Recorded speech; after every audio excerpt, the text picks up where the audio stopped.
My boyfriend of 8 years cheated with my best friend in my own car, but when I stood up at her wedding and showed the photos to 200 guests, the millionaire groom left her at the altar and they never saw coming what happened next. I'm 28 years old. I run the office supplies company that used to be my father's, and what happened 2 years ago basically blew my entire life to pieces. But it was also the best thing that could have happened to me, even though it sounds weird to say it like that. The thing is, I was with my ex, Connor, for 8 years. We lived together for the last 4, and I was ready to get married, have kids, the whole adult life story, you know. But he always told me it wasn't the right time, that we had to wait a little longer, that he wanted to be more financially stable, and I, like an idiot, believed every excuse he gave me. Looking back, I should have seen it coming. All the signs were there. But I guess when you love someone, you become blind to the obvious things. Connor and I met in college, like sophomore year, I think, and we became part of this friend group that was like 7 of us total, 4 guys and 3 girls, and we were all super close, or so I thought. In that group was Lindsay, who was my roommate in the dorm and became my best friend. I mean, we were inseparable. I told her everything. She told me everything. We took trips together, movie nights, everything that best friends do. When she told me she was going to marry Benjamin, a guy who was like 60 years older than her, I thought it was weird, but I also thought, well, maybe she found someone who makes her happy, even though the age difference was crazy. Benjamin came from a family with a lot of money, like a lot of money, and Lindsay had always been honest about wanting financial security. So I wasn't that surprised when they started dating, although the engagement came pretty fast, like 6 months into dating. The wedding was going to be at this super fancy hotel, like one of those that costs like $3,000 a night per room, and all our friends from the group were going to be there, obviously. The night before the wedding, there was a rehearsal dinner, but I couldn't go because I got one of my horrible migraines, the ones I've been getting since I was like 20 years old and leave me practically disabled. I told Connor to go without me, that I was going to rest in the hotel room, and he agreed, told me not to worry, that he'd bring me some food later. Around 9 at night, I started feeling a little better. The migraine went down enough that I could function, and I remembered I needed to buy more medicine because I had run out. So I went down to the hotel parking lot to go to a pharmacy that was nearby. And that's when I saw my car, my blue 2018 Honda Civic, and there was movement inside. And I thought it was weird because I had the keys with me.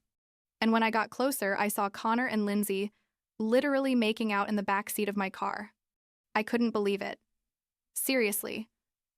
I just stood there like an idiot, trying to process what I was seeing. And my first thought was like, this can't be happening. It must be a mistake. But no. It was real. My boyfriend of 8, 2 years, and my best friend were making out in my own car the night before her wedding. I hid behind another car because I didn't know what to do. I was in total shock, and I watched them get out of the car after like 10 minutes, fix their clothes, and go back to the hotel laughing like nothing happened. I don't know how, but somehow my legs took me back to the hotel, and instead of going to my room, I went up to the floor where the friend group was because I heard their voices from the elevator. I stayed outside the room without going in. The door was slightly open, and I heard them all talking and laughing. Heather, one of the girls in the group, was making jokes about how Connor and Lindsay almost got caught at the bachelorette party like 3 weeks ago, and everyone was laughing.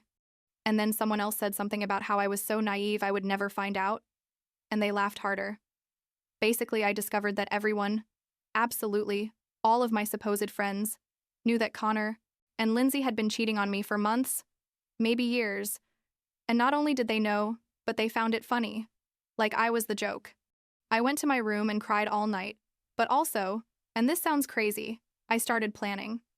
Connor came back around 2 in the morning, and I pretended to be asleep. The next morning, I got up, put on my bridesmaid dress that I had bought specifically for this wedding, like $500, by the way, did my makeup, acted completely normal. Connor asked me if I felt better and I said yes, that I was excited for Lindsay's wedding, and he smiled at me and kissed me on the forehead like nothing, like he hadn't betrayed me in the most horrible way possible. All morning while we were getting ready, while we had breakfast with the group, while Lindsay told me she was nervous about the ceremony, I kept acting like everything was perfectly fine. The ceremony was going to be around 3 in the afternoon in the hotel garden, and there were like 200 people invited, all of Benjamin's family, Lindsay's family, friends, acquaintances, business people. I was the main maid of honor, so I was supposed to give a speech during the reception, but I decided to give it during the ceremony instead. When the officiant asked if anyone had any reason why Lindsay and Benjamin shouldn't get married, I raised my hand, and everyone went silent, like a silence so deep you could hear people breathing. I stood up, walked to the front, and started talking.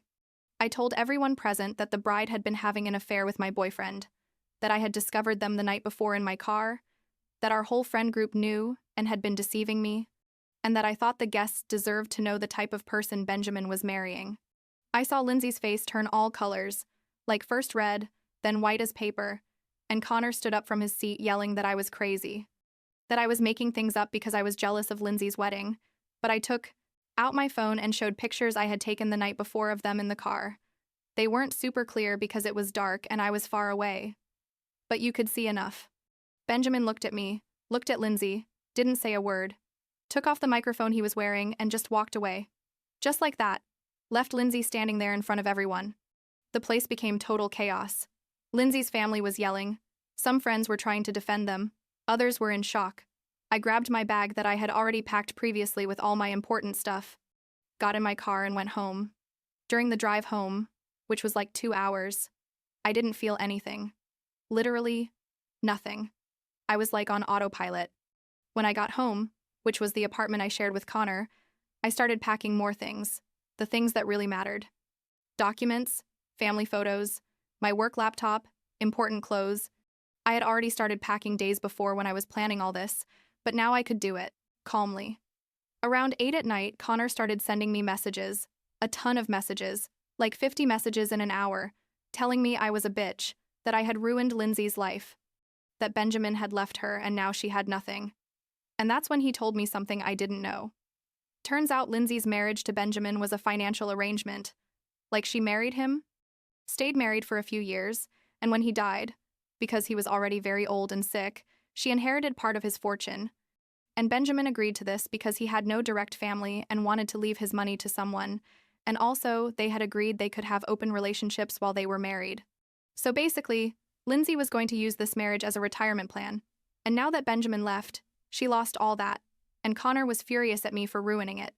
I replied with just one message, telling him he had a week to pick up his stuff from the apartment, or I was going to throw it away. And after that, I blocked all our friends from the group except Connor, because I needed him to be able to contact me to coordinate picking up his stuff. The following days were horrible. I'm not going to lie. I cried at night, could barely eat. I felt betrayed, not just by Connor and Lindsay, but by everyone I thought were my friends. People I had spent years of my life with whom I had shared birthdays, Christmases, trips, and they had all made me look like an idiot. Connor came to get his stuff like 9 days later, and when he arrived, he tried to have a conversation with me. He told me that part of this was my fault too, that I had pushed him to seek affection elsewhere because I was always so obsessed with getting married and having kids that I made him feel pressured, and that Lindsay understood him better than I did. I told him to leave, to grab his stuff and get out, and when he tried to keep talking, I literally yelled at him to get out of my house or I'd call the police. He left, obviously, taking his stuff in 2 trips to his car, and when I closed the door after he left, I blocked him from everything. Phone, social media, email, everything. The first few months were the hardest.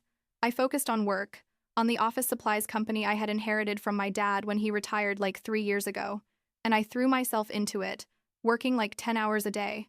I also started going to the gym, something I had never done consistently, but I discovered that exercising helped me process all the rage and sadness I felt. I started writing in a journal too. Like every night I wrote about how I felt, about what had happened, trying to make sense of it all. My family was incredible during all this. My parents, my siblings, they supported me without judging me, without saying I told you so, even though probably some of them had seen signs I ignored. Fast forward to 2 years later, which is now, and my life is completely different. The company is better than ever. We expanded to 2 more cities. I hired incredible people, and I feel like I finally found my place in the professional world. I became a super fitness person. I go to the gym 5 times a week. I did 2 half marathons. My mental and physical health is at the best point it's been in years. Like 6 months ago, I found out through someone we know in common, not from the original group, thank God, that Connor and Lindsay got married like a year after the wedding disaster. but they got divorced before their first anniversary. I don't know all the details, and honestly, I don't care much.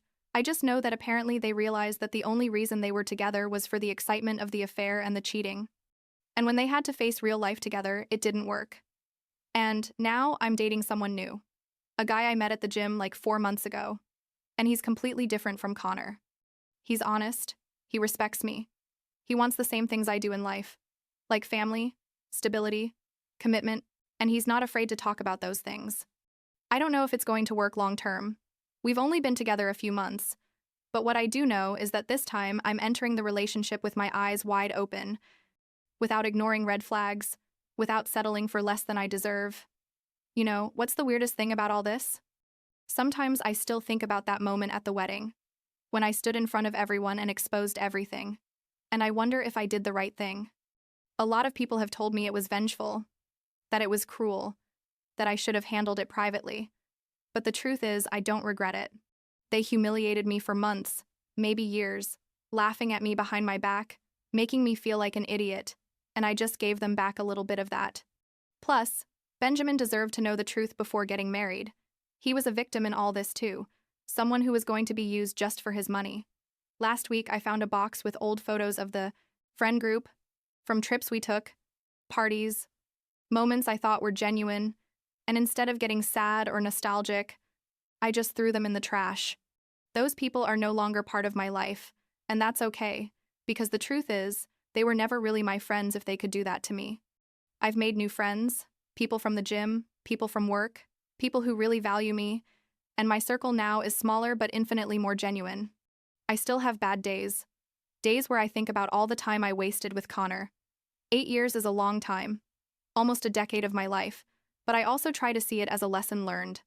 I learned to value myself more, to not settle, to not ignore red flags just because I love someone. And I learned that sometimes the people you think you know are capable of things you would never imagine. My therapist? Yeah. I started therapy like 6 months after all this. Tells me I've grown a lot, that I've processed the trauma in a healthy way, and I guess she's right. This new guy I'm dating asked me the other day about my past relationships, and I told him a summarized version of what happened, and he said, "You're very brave for doing what you did. A lot of people would have just let the wedding happen and stayed quiet." And maybe he's right. I don't know. But in that moment, I felt like I had to do something. That I couldn't just stay quiet and pretend I was okay. That I couldn't let them keep making a fool of me. I did what I felt I had to do. And if that makes me vengeful or dramatic or whatever, that's fine. I can live with that. Because at least I can look at myself in the mirror and know I didn't stay quiet, that I defended my dignity. You know what I mean?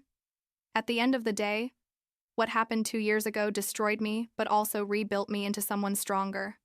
I'm no longer that girl who waited 8 years for a ring, who ignored the signs, who let herself be treated like a second choice. Now I know what I'm worth. I know what I deserve, and I'm not going to settle for less. And that, I guess, is worth more than any revenge. It's worth more than beating Connor or Lindsay or any of those supposed friends. I won by recovering myself, and that's enough.